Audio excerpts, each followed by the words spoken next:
Hi. Well, today I'm going to try to replace the gas seal on this Remington 1100 shotgun. And this is a fairly simple process, but doing it reaching around a camera may not be too easy here. But your first step is to lock the bolt open. And of course, make sure that the gun is empty. And then just go like you would normally take the gun down. Remove the magazine cap. Set it aside. Pull the fore end off. And then the barrel. Now here you can see the gas pistons and the seal here.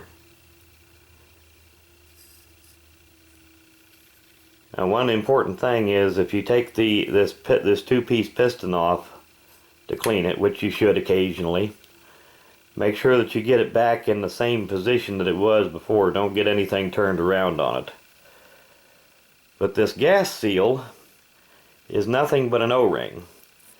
And this one is getting slightly cracked, so it's about time to replace it. And these are easily available through places like Midway, or more than likely your local gun shop has some of these laying around. Anyway, this O-ring here is not complete, it's not split or anything, so I am going to save it. And in case it does, the new one does split or something, this one could be used for a while until you got another one. And here is the new ring here. And these are the same for both the model 1100 and 1187. But they are gauge specific. This one here will fit on either a 12 gauge or a 16 gauge. If you've got a model 1100 and a 20 gauge, 28 gauge, or 410, they take a different diameter one. You just simply put that back in the same position that you got it from, and the new ones will be kind of tight. They haven't had a chance to get stretched out or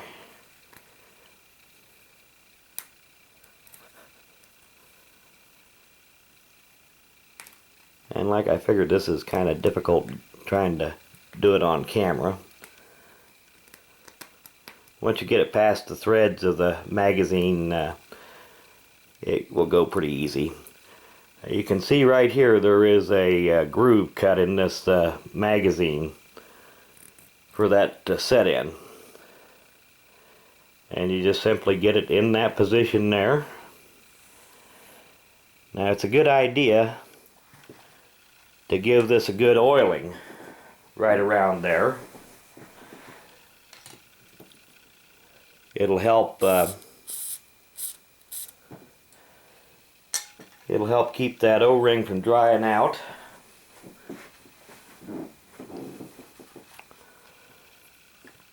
And just kind of smear some of that oil around there. Make sure that it stays in the groove. And then you're ready to simply reassemble the gun.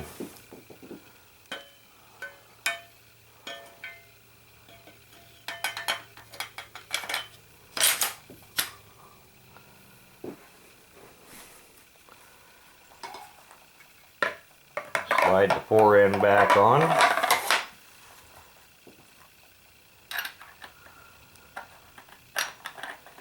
Put the magazine cap back on to hold the fore end on. And another thing, you do want to be kind of careful about how tight you tighten that magazine cap down. Tighten it down too much, you put some stress on this fore end, and these are not terribly thick. You can split one of these if you tighten that down too much and let it stay that way. And anyway, there it is. Very simple process. And it does need to be done occasionally because those O-rings do get old. They are simply rubber. They do get old and dried out and will start to crack and will start to leak around, and in extreme cases it may even get cut or split, and then the gun will not operate properly. So every few years it's not a bad idea to change these out.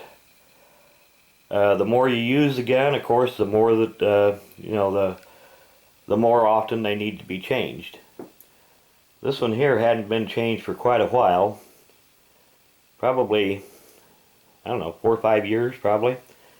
And the ring that was in it was still good, but the other 1100 that I've got, it needed it had got to where it was cracked. It needed a new one badly.